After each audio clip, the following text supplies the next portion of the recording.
Netherlands at kani-kanina lamang mga pasado alas 12 ng tanghali ay lumabas the Netherlands at kani-kanina lamang mga pasado alas 12 ng tanghali ay lumabas mula rito sa Scheveningen prison si dating Executive Secretary Salvador Medialdea kung saan dinalaw niya sa detention facility si dating Pangulong Rodrigo Duterte. At dito nga isa sa mga napag-usapan nila ay tungkol dun sa bubuo ng legal team o yung defense team ni dating Pangulong Duterte sa kanyang pagharap sa kanyang reklamong crimes against humanity dito sa International Criminal Court.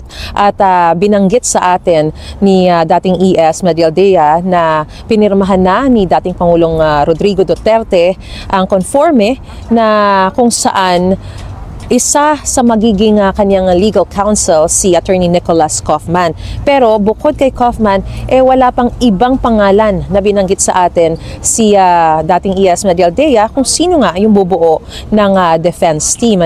At nagtagal din ng 3 oras ang kanyang pananatili dito sa loob ng detention facility. Narito po ang ating panayam sa dating Executive Secretary. Yes. Kumusta po yung pagbisita nyo kay dating Pangulo? Kumusta siya? How is his moral? Wala mo na interview. Kumusta po yung moral niya? Wala pa rin siyang warrant, wala pa rin charges. Ngayon, pero sir, paano kami makapag-usap? Ano ba yan? pinirmahan na po ba niya yung kung sino yung mga magiging legal counsel niya? Kasi di ba mamimili siya? May pinirmahan na siya. Meron na siyang napirmahan na isa. Opo. Yun lang so far. Sino yung mga pinirmahan po niya? Yung si Mr. Si Kaufman, kayo, tsaka si... Hindi pa ako maliwanag. Oo, si VP Sara. Si VP Sara. Wala pa hindi si VP. Si VP Sara po. Hindi po. Kasi di ba, paano siya makakabisita on a daily basis?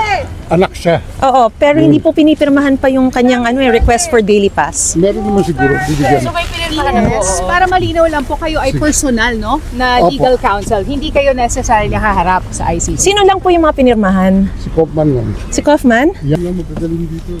You're going straight po, ES, doon sa meeting, sa legal meeting ng council?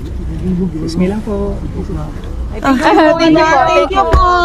Take care. So, aabangan po natin mga kapuso kung magbibigay din ba ng karagdagang pahayag ngayong araw si Vice President Sara Duterte at kung bukod sa kanya ay magkakaroon din tayo ng pagkakataon na makausap na itong si Attorney Kaufman at yung mga bubuo sa kanyang defense team. So yan muna ang latest na sitwasyon mula pa rin dito sa The Hague, the Netherlands. Ako po si Mariz Umali para sa GMA Integrated News.